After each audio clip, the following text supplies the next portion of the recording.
Magazine, podcast talk show for parents. I'm Janice Robinson-Celeste, your host and publisher of Successful Black Parenting Magazine. I want you to go and tell all of your friends and your followers about the show. So go to our Facebook page for Successful Black Parenting and share the link with your followers right now. Let people know you are joining us.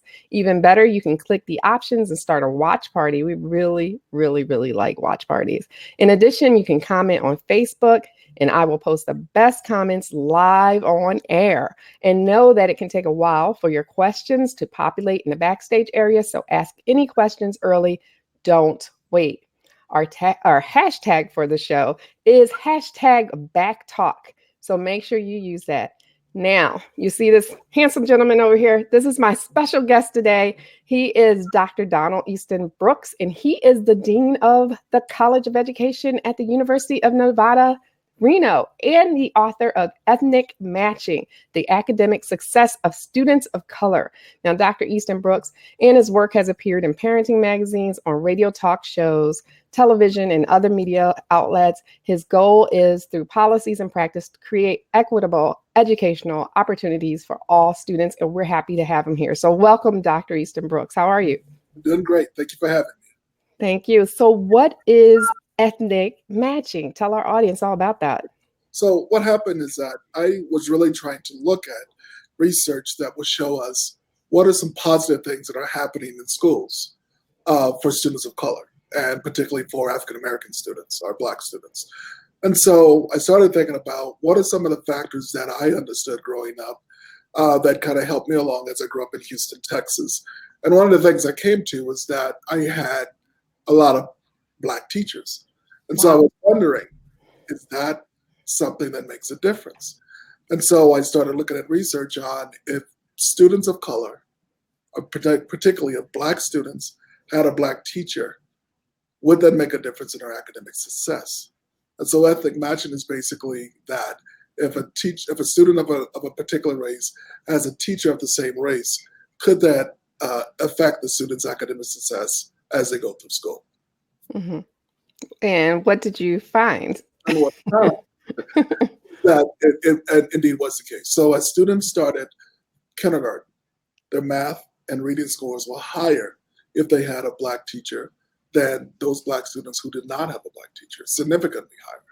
And then as they went from kindergarten through fifth grade, if they had at least one Black teacher throughout that experience, what happened is that their growth in reading and math increased significantly compared to those kids who did not have a Black teacher during that same time frame. That is pretty much impressive, but kind of I felt that in my heart, knowing that my experiences with Black teachers and being a Black teacher myself, Right. It's different. It's a special type of relationship because we understand the children and we understand where they're coming from, and we also protect them. I find that, in addition to that, I just saw a study that said that even children who are white actually do well under Black teachers too. Do you know anything about that? That hit me this week. I was like, wow, I didn't even think about that. Right.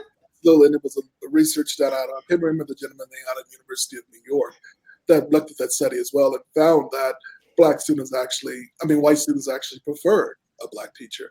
That's and I think the thing that happens is that it gets to the notion of relational. So what I've found that happens in education is that teachers of color typically go into teaching because of a civic reason, because of wanting to be more relational with students. And they see it from that angle. It is not suggesting that all white teachers are not that way, but Black teachers and teachers who come from this kind of connective storytelling type of framework tend to be more engaged in that way. And so there's a relational piece of this that's critically important. I think about my son who in second grade, up until that point had white teachers and he had a Black teacher. And this son was one that could be challenging. And I would always say to the teachers, do not give him a second chance. You give him a second chance, he's going to push you until you break. And so when he had his first Black teacher, I didn't have to say anything. She didn't give him a second chance. And she called me in one time on a meeting, a parent-teacher meeting. and she led the conversation, and she let him know the expectations. And those expectations was something he could resonate with because they were very much like home culture. And so it made it very easy for her to really have that kind of relationship with him because he knew she understood. Right. Now, did you sit back with your arms folded at this meeting? Like, that's how we tend to do. And he's looking at me to rescue him, and I'm looking at her, going, can you come home, please? Right? That's so funny. That's so funny. So, in your research, well, let's talk about your book for a minute because we're gonna talk about this. Let me just pull up the book so you guys can see what it looks like, and it is available on Amazon.com. I gotta do this little box here. Let's do it like this so you can see it. And it is available on Amazon.com. Ethnic Matching: Academic Success of Students of Color. Now, tell us a little bit about the book, and so what made you look into this topic, first of all? Let's go with that. All right. So, like I said before, so the reason I looked into it because I wanted to really find out what was working for students of color. Mm-hmm. What were some factors that would really help us understand what makes students of color successful? And a lot of the research we have out really compares students of color with white students. And there are a lot of reasons why that doesn't work. And the big reason is that you're trying to develop a set of matrix that's meant for one cultural group or ethnic group and measure another ethnic group with that same matrix. Mm-hmm. And it doesn't really pan out or work. Me at 6'1", and if I say that the standard for height is 6'1", that means that everybody for tallness is 6'1". That's a measure that's relative to me. But if I go to another country, the measure for tallness could be 6'6", could be something different. And so I wanted to look at some factors that were specifically related to Black students and what made them successful. And so when I came across this notion that this was happening, it brought me to another level of thinking, so why does this happen? We can say it's relational and thinking about the relational piece of this, but thinking about that sense of belonging in which you see yourself engaging with other people. And I'm doing some follow-up studies with that with a colleague, Mimi Young. She's a faculty at another university, And with thinking about that, I really wanted to find out what gets students to that place. And what I found was that teachers of color, and especially Black and Latinx teachers, are much more into intentional culture responsive practice, meaning they look at the background of students as they're in the classroom. They really focus on those things outside of the classroom that teachers bring to the table to help make instruction more understanding and more meaningful. We're storytellers. We are people that really want to engage in how this information connects to the content. And so I found that to be the case, and I found out that even in this, if white teachers were engaged in a school with at least 30% of the teaching population were of color, they tend to do a better job of responding to students from a culture responsive lens than if they're not in a school with at least 30% of the teachers of a color. And that is really deep because, I know, like I said, I have experience in working in just the opposite, mostly all white teachers in a school. And a lot of schools around the United States look just like that. It's majority white women that are teaching our children. So why don't we have more Black teachers in school, especially Black men? I think the number is around 2% nationally. Exactly. And even if you think about Black teachers as well, I mean, it's just teachers of color, not even just Black. We're talking about 60%. Latinos too.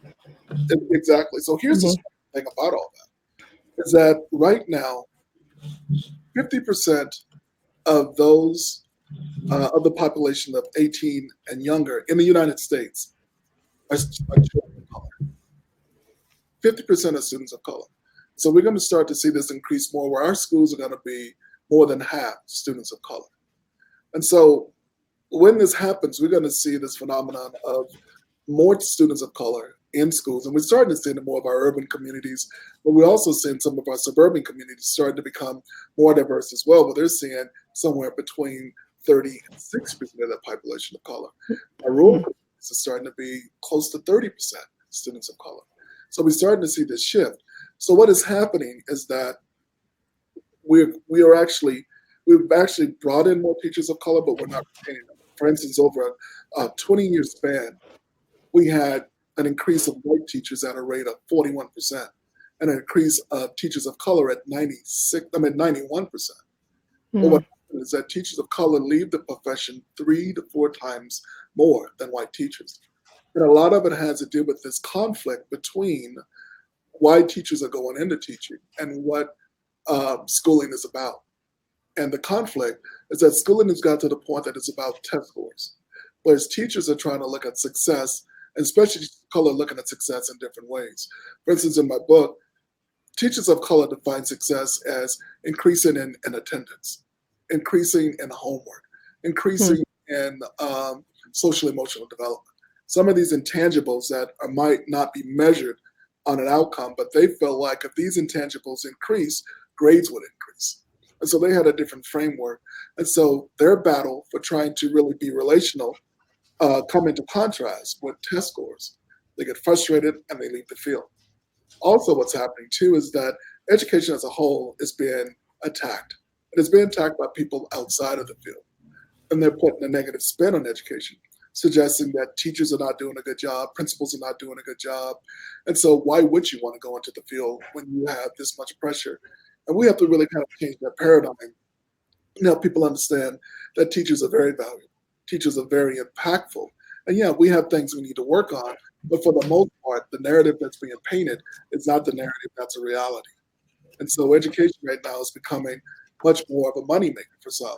And that's not where it should be. It should really be about how do we move our populations forward and help kids to reach their potential regardless of what economic background they come from. Oh, I agree. Now, is it does any of this with white teachers have to do with a lot of times white women upheld white supremacy type values and they don't even know it sometimes? Like, for instance, every time a teacher seems like they try to teach slavery, especially around Black History Month, that it's a big fail and it Yeah. ends up in the news. So does that have anything to do with part of this, do you think, or did you find any of that in your research? Yeah, what I did, and what I found, really, is that one of the things I think that trip white teachers up is that we really push them to be culturally competent, to Hmm. try to understand other people's ethnicity or race. And that's a challenge. When you think about Yeah. us as Black people, there's so many subcultures of Blackness that it's challenging for us to know every subculture. And so when we Hmm. have white teachers to do it, they're going to make mistakes because they don't know it from the lens we know it and from the history and the stories. And oftentimes they might say things thinking they know it and they really don't know it. Some of the things that I found in my book is that the way in which, and I call it the attentionality scale, the way in which teachers engage. And I find that a lot of white teachers who are conscious and aware that culture responsive practice is important. But what happened is that they try to approach it from their lens of whiteness. And that's hard to do because you're saying, if this worked for me in school, then it must work for these kids. And you're ignoring a big relevant piece of them, which is that cultural piece of them. Then that disconnect comes into play. I hear stories from my children about, like you said, around slavery, and when they bring things up, how uh, misleading they are with this. Think about one of my sons in second grade again. He was in school in Minnesota. He came home frightened, nervous, saying, white people are going to come and hang you. He wanted to close the curtains. He wouldn't go outside for a week because of the way slavery was presented to him, as if there are white men that are coming to kill all the Black men and take babies away. And really kind of missed the point. And we had to really kind of help him dissect this. And at the same time, trying to talk to school about how you're representing this made it very challenging because the teacher couldn't quite get to where the error was, but she was more talking about her intent. The intent is fine, but you still have to get to the point of having that conversation from a relational framework. And there's an age appropriateness for teaching that era history as well. Like there's a way to teach it and be authentic Right. without teaching young children about the gore and horrors until they're older to be able to handle it. They're trying to give our kids nightmares, and yeah, that wasn't appropriate. And so, and I do think there are some white teachers. I mean, of course, there's a spectrum in everything, but I think for the most part, there are white teachers that really want to get it, but they just don't because they themselves are not having relationships outside of the classroom with other cultures and other races. So when you think about us as whites, I mean, as blacks, it's not our choice to interact with whites because it's all around us, because we are immersed in it.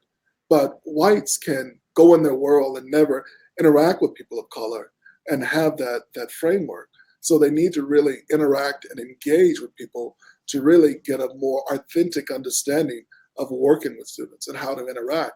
And I think sometimes they feel threatened when they're not able to do that, and then that's when the negativity comes out. I see. Another example of this, I remember, again, one of my children, I wrote this in the book, fourth grade in school, when they started talking about immigration. And from immigration, they wanted to do this assignment on come to school dressed as your your ancestors as they came to the United States. And the framework was around Ellis Island. Well, that's a specific population that can do that. It was Right. about blacks or Latinx or even Asians from Angel Island. That's a different framework. That's a different lens. Hmm. Hmm. So my son came home very frustrated, saying, "Well, why don't I just go to school and cut off shorts and chains around my neck with no shirt?" That's Oh, baby. and having the conversation with the school and the teacher, me being a professional doing this work, having a conversation with the school and teachers, they couldn't quite get it. Their response was, "Well, this is what we've been doing for the last decade." Well, this is not the best way to approach this. And really trying to get them to understand that this assignment was really very culturally irresponsible. And regardless of the intent, you have to really step back and think about what you're saying to your, at that point, small population of color about what it means to come into the US. Think about the embarrassment you put other kids in when they can't come to school with that same lens. And how we're getting back to this sense of belonging, they feel like they don't belong because they don't have that similar story or that common story. And so stepping back and thinking about, was it really the assignment that was important? Or what is it that you were trying to get at with immigration that you really want to talk about? And fit something around that brings in all cultures and all cultural experiences, good and bad, because it's what we are about in this country. Absolutely, absolutely. Now, how do parents play a role in ethnic matching? What can they do to help, Right. especially at their schools and to, for recruiting on down? What can we do as parents? And I think as parents, the thing we have to do is be more engaged, be more involved. Mhm. And with that, kind of help teachers navigate how to work, how to interact with kids. So if schools are sending home assignments and what's coming up, think about how this might interact and engage with your child, and then how do you contact a teacher and just kind of give examples of things you experience around the same thing. For instance, when we talk about we're going to celebrate Thanksgiving, right? Maybe help the teacher understand how at home you celebrate Thanksgiving and what are some of those things around Thanksgiving that's relevant to your family. If you're Louisiana Creole, all right, it's not about a turkey. It's about, boudin, gumbo, etouffee, etc., and help them understand those notions of what that's about. Someone from a Mexican population or an Asian population might have something different. So find ways to engage and connect. When you're looking at stories kids are reading, try to think about how that might connect with your child. And the thing we have to do too is read these stories with our children and help teachers understand how that could be biased. The thing we want to do as well is not react so much emotionally. Yes, it gets emotional. And yes, it gets frustrating. But we have to realize that some of the teachers don't come with that experience of working with students of color or people of color, and we have to help them understand. And sometimes it's not an intentional way in which student teachers are doing that. So we have to help them understand from a rational point of view. And I get it. Sometimes I get emotional. My wife, it's like, let me go talk to the school because. So I get that. And the other part is we have to help educate our kids too on how to have conversations about interacting and engaging when something is culturally challenging or culturally sensitive. And how do we help them maybe bring that home so we can help them talk through it, or help them talk through a lens that helps the school to understand what's going on. Right. Just recently, within the past few weeks, there was an example of this basically. And of course, parents got emotional, and I think they have a right to be emotional. But like you said, maybe there's someone else who can handle the conversation. But there was a teacher who gave an assignment about slavery and different pictures, and she told the kids to put a funny caption under each one. A funny Yeah. caption under slave pictures. And of course, she didn't do too well after that No. because the parents all reacted. And as you should, that's just not appropriate at all. There's a lot of emotions involved with that. These are people's family, ancestors, and so I Well, think one child put down there, "Oh, you won't have your job soon," haha, yeah. or something like that. But yeah, but go ahead. And that's very challenging, right? I mean, Mhm. that's emotional.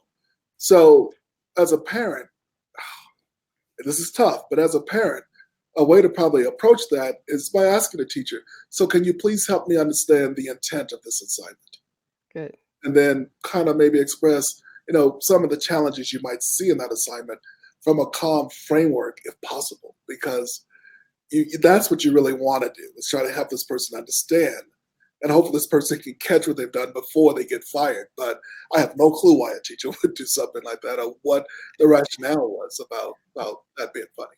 We're always surprised. I just want to acknowledge Vita's comment. She says she went to Catholic school and she feels that having a Black lay teacher in second grade and nuns that kept the students in order and motivated was beneficial experience for her. So I know in Catholic school, there's at the time, especially mostly white nuns, because rarely ever did you see a Black nun. But to have a Black lay teacher, I know was probably very empowering. So I just wanted to acknowledge that. And also, Donna also commented and she said, regardless of the teacher's intent, impact on student definitely matters. Cultural competence and responsive curriculum and literature is essential by educators. And we probably need really someone to come out with either a textbook or a curriculum that we can use nationwide to teach these things appropriately. Yeah, and we have some of that stuff. And actually, Dr. Ford is a professor at Ohio State University. She is probably one of the top people in gifted education for Black kids, an incredible resource. There's like, for instance, we have um, culture responsive teaching. Dr. Geneva Gay out of University of Washington has a great book on how to teach it from a culture responsive lens and really lay these things out as well.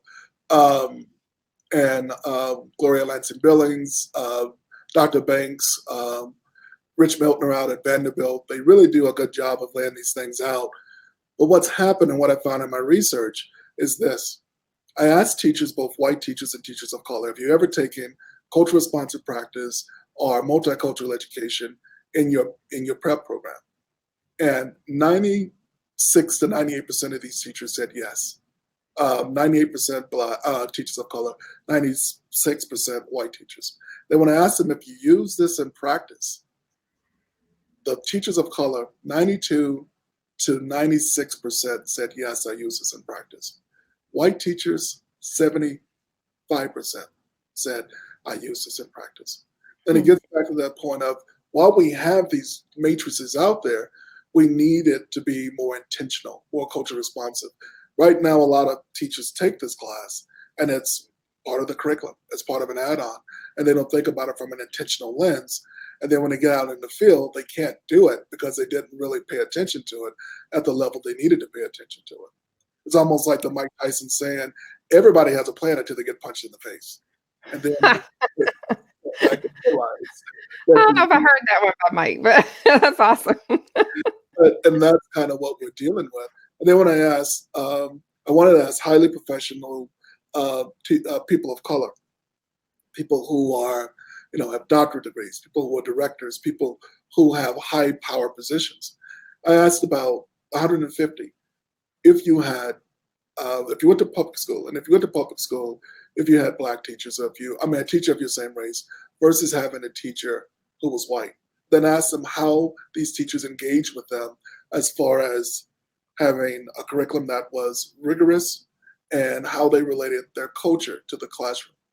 And what I found was those students of color felt like 90, I can't remember the exact number, but 90 some odd percent of the teachers of color did that, compared to 65% of the white teachers that did that. But even more so, what I found in the research for this book is that those students of color who had at least 4 teachers of color had a positive view of white teachers. Those teachers, students of color who had 1 white teacher or less had 56, I think 56% of them had a positive view of white teachers. And so the thing that happens is that while we have these matrices, white teachers have to be more engaged in understanding this. And at the same time, we have a problem on the higher ed level that we have not enough professors who are doing this kind of work that are teaching.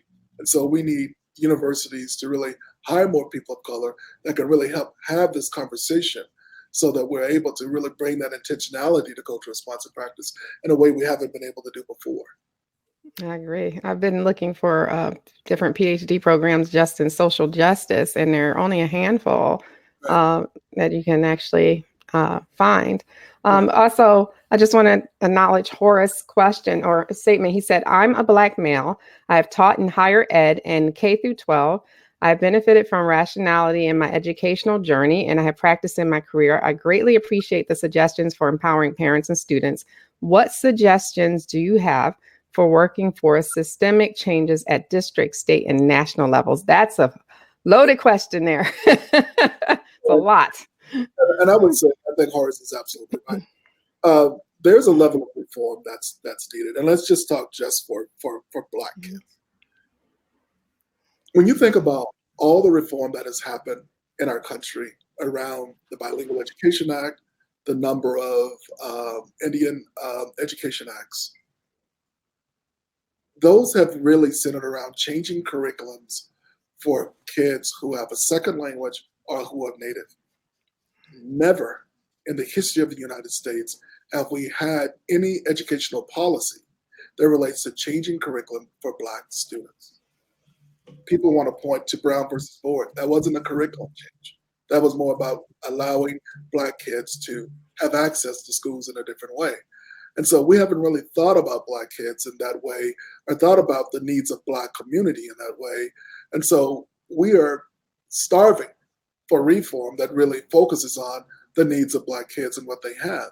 But what happens as a whole is that we have to keep pushing this notion of equity in education and what equity means in education, and kind of showing how the systems are not equitable and how we move to a more equitable framework. So I'm hoping that the research in my book kind of helps us understand kind of how systems are really still inequitable and how do we move that. When I worked in Oregon, I actually helped to develop the Oregon Educational Equity Group to help the state really focus on equity in education, equity in hiring, equity in retaining teachers and leaders and everyone else within the school district. And we need more people that are willing to engage and get into this work so that we can move it forward. We need more teachers of color who are willing to go into the field, and not only go into the field, but stay in the field and to help us affect change across the system. So Okay. it's a good question. It is a good question. Now, if you're just joining us, we're talking about ethnic matching, which is the name of your book, Dr. Easton-Brooks. And here it is. And it is available on Amazon.com. So you can find it there. And, ethnic matching basically is having the same types of ethnic teachers that represent the students they're teaching.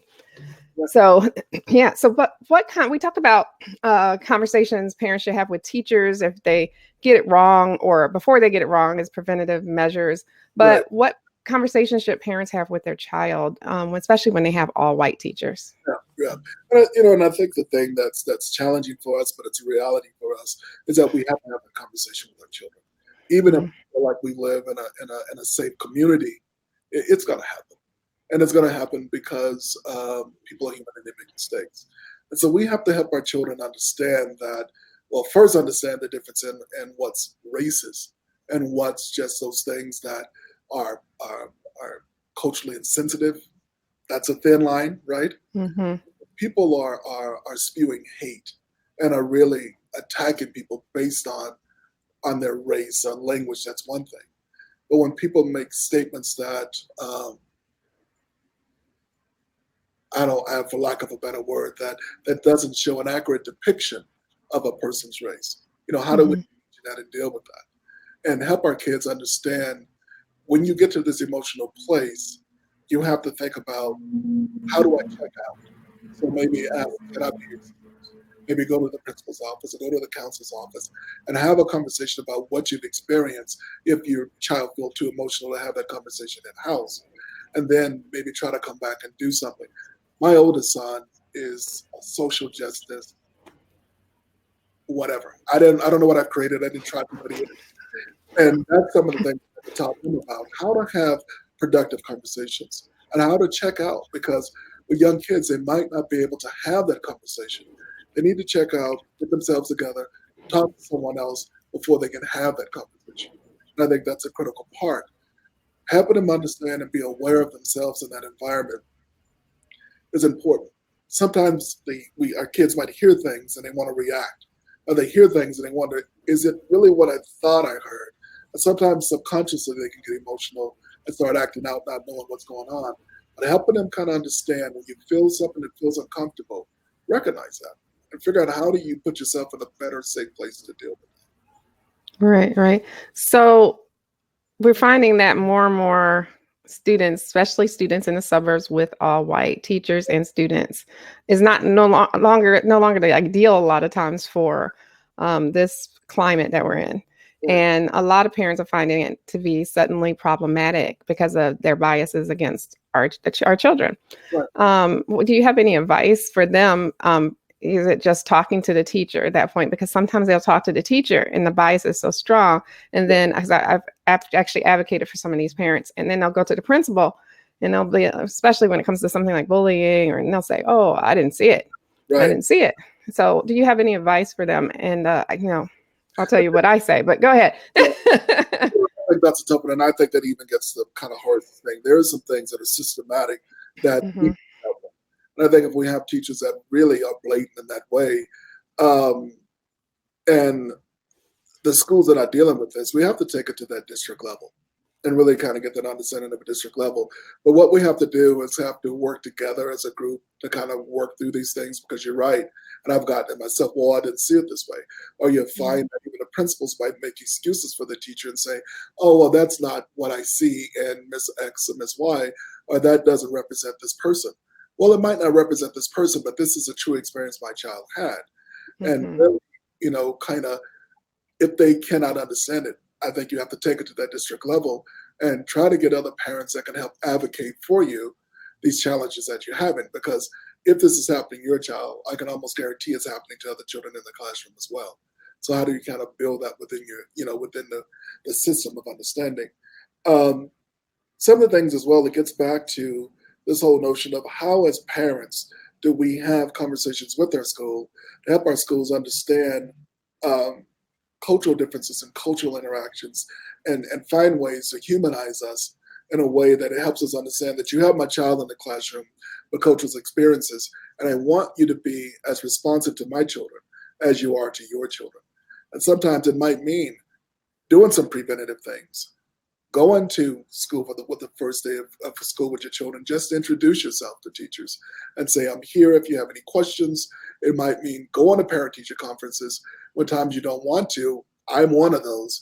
And going and having those conversations with teachers to kind of bring this humanistic approach to them. And it's not necessarily having to talk about culture and race, but letting them know that I am a human. I am here for my child.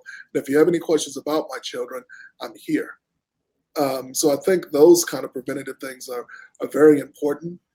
Sadly, we do have to take those extra steps when we find ourselves in communities where we are few. And we have to do those things to help people understand that we are engaged and we are connected, and that, we are going to be here if you need assistance with our children. I think that is vital for them to see your face, to hear your voice, especially on those back to school nights. That's a good time to get to know the teacher a little bit, and talk to them after the parents leave the classroom. And I also tell parents that if you have any problem and if you're not getting satisfaction, like you said, from the principal or the school, to go to the school board. And a lot of parents don't know that they can get on the agenda for the next school board meeting. Right. You just have to call up and say, hey, I want to address this that happened, and these are steps I took, and I want to address it with the school board now. Right. So exactly. I just want to make that clear. and talk to our parents that are listening about that so they can be advocates for their own children. So you still think there's hope for these schools and these teachers? Yes, that we can work with them. There's some people out there that think, actually, Black people too, that think segregation was a mistake and Right. that we should have just kept our own schools and taught our own kids, because there's so much systemic racism and biases in schools, from textbooks to the teachers. So what do you say to that? Oh my! So, and that's the thing I get. I even get people saying, "So, are you suggesting segregation?" No, I'm not suggesting segregation. What I'm suggesting is that we live in a diverse world, and we need to really kind of help diversify our world and understanding that.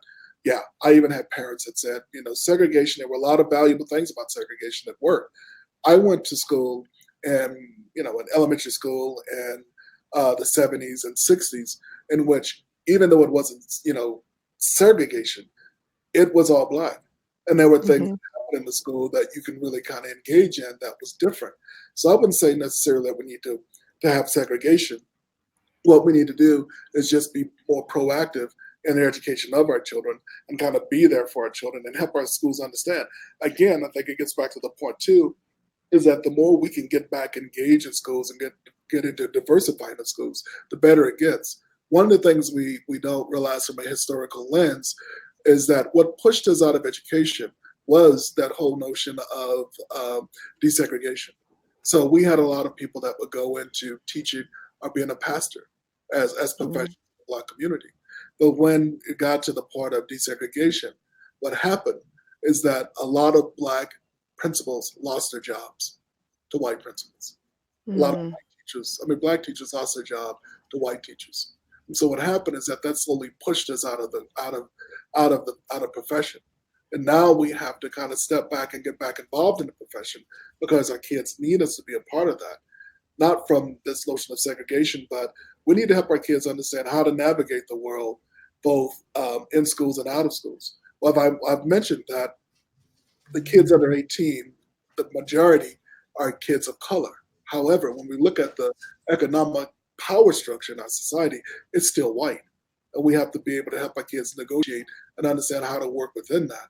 And if we segregate ourselves, I think it will further kind of move down wealth and not allow us to those wealth opportunities that we really need to really build up and enhance our communities. Okay. I hear that. Now, I know a lot of parents have now opted to homeschool their kids because of, public schools not teaching about their culture. And then there are other people who are starting to, there's a lot of Black schools starting up, Yeah, charter schools on down to private schools.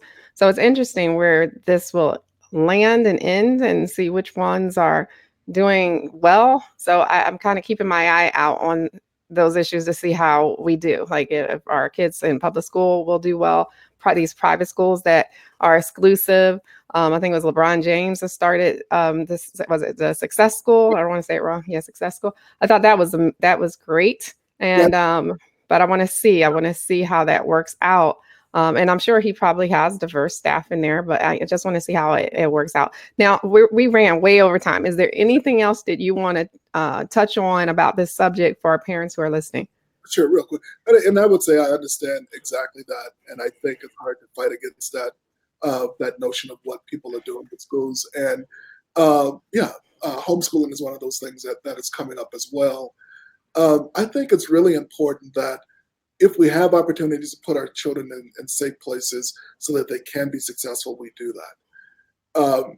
If there are opportunities, or if we don't have those opportunities, and we're really engaged in communities that are less like us, if we move to communities that are more white, or we have teachers in our school that are more white, we have to be proactive. And with being proactive, we have to engage in a way that we help these teachers understand what's going on. I have to really respond to Dr. Ford's response to how do we hold teachers accountable in higher Mhm. ed. I think that's critical, that Let we me have put that up. higher ed are responsible as well, so that we're making sure that students who leave, teachers who leave, have this equity, cultural responsive lens as well. And I think that's very, very important. Thank you. Thank you. Sure. No, go ahead. Go ahead. You can finish. That's it. And so Okay. from where I see it, this is not just a parent thing. It really is a societal thing. It's a community. And as a community of color, we have a lot of smart intellectual people that we can help rally around. How do we move this reform so that we can have a better place for our kids? And how do we bring those active white people along who also see the challenge in what we're doing to really move schools to reform, to really engage with our students in the way they should be engaging with our students?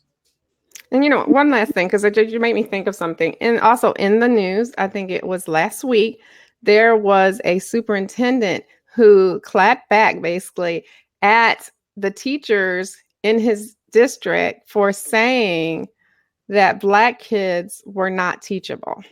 So we know that, and my philosophy about that is that if the entire class is failing, it's not the kid's fault, Kids' fault. right? Right. It's the teacher's fault. So what do you have to say about that? Because that kind of stuff really gets me. I think you're absolutely right. And then when you look at from a statistical point of view and looking at reliability, so you're saying that the method you teach over and over again is reliable. Well, the method you're teaching over and over again is producing these negative results, then the method you're teaching is not reliable. And I agree with you. If it's 1 or 2 kids, maybe. But for it to be the whole class, there's something wrong with the instruction. There's something wrong with the communication. And sometimes with teachers, we think because I say it, kids should understand it. Not really. And that's just the way it is in any kind of interaction. Just because you say something doesn't mean it's always understood. And so it's the teacher's responsibility to get that message across in a way that's appropriate. But if you're not getting that across because you don't have command of the classroom, or because your instruction is not right, that is the fault of the teacher. And I would agree with you on that. Well, thank you. Well, I want to thank you, Dr. Easton-Brooks, for coming on our show. So thank you for being here. It's a pleasure to have you. Thank you very much. And thank you for participating, for all of you out there who asked such great questions. Thank you for listening to Back Talk by Successful Black Parenting Magazine, the podcast talk show for parents. If you missed part of the show, no worries. You can just wait a few minutes and click the replay of this podcast and share it with anyone who needs to hear it. And let's get the word out. One last time, I want to mention Dr. Easton-Brooks' book, Ethnic Matching, Academic Success of Students of Color, available on Amazon.com. If you are listening, it's called Ethnic Matching, and you can look up his name, Dr. Donald Easton-Brooks, and you will find it there. Also, let me just say this because you need to know, tomorrow our episode is at 11 a.m. and that would be Pacific time, 2 p.m. Eastern time. And it's about getting your whole family involved in fun STEM education. That's science, technology, engineering, and math. So stay tuned. This guy is awesome. You're not going to want to miss that. And you'll see the post for that broadcast on our Facebook page. You can get the reminder by hitting the little tag. Be sure to tag any friends in the post so they can see it as well if you think they would be interested. And don't forget to tune in at that time. You can always ask live questions in the chat like today, and I will put the best answers up live on air as long as we have time. And one more thing, don't forget to follow us too on Twitter and Facebook at Black Parenting One. And that is because we were the first Black Parenting magazine in print nationally. So Black Parenting One, and on Instagram at Black Parenting Magazine. Our website is successfulblackparenting.com. And it's full of good content to help you to thrive and not just survive as a parent. Last thing is to be sure to rate our podcast. Until next time, take care of yourself because you never know when the world will need you. Bye-bye. Take care, everyone.